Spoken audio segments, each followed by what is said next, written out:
Ang munting ilaw sa burol. Sa isang maliit na baryo, may batang nagangalang Marco.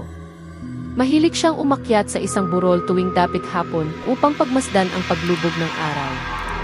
Isang araw, habang naglalakad siya pauwi, napansin niya ang isang munting ilaw na kumikislap sa tuktok ng burol. Nagtaka si Marco dahil wala namang bahay roon. Kinabukasan, bumalik siya upang tingnan kung ano iyon.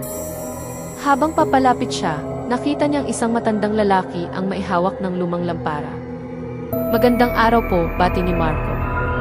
"Magandang araw rin, iho," sagot ng matanda. "Hinahanap mo ba ang ilaw na ito?" "Opo. Nakikita ko po ito gabi-gabi."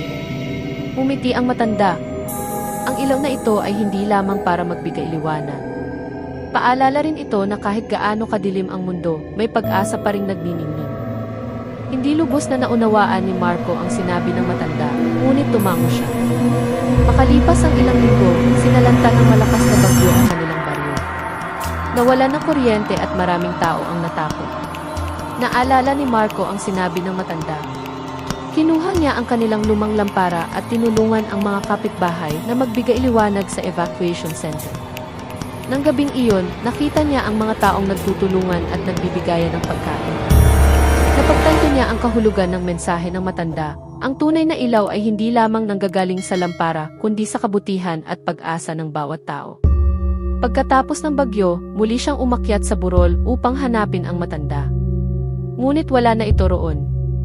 Ang tanging naiwan ay isang maliit na lampara at isang papel na may nakasulat.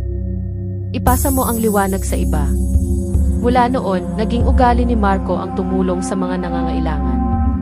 At tulad ng munting ilaw sa burol, naging inspirasyon siya sa kanyang baryo, isang paalala na ang kabutihan ng isang tao ay maaaring magbigay liwanag sa buhay ng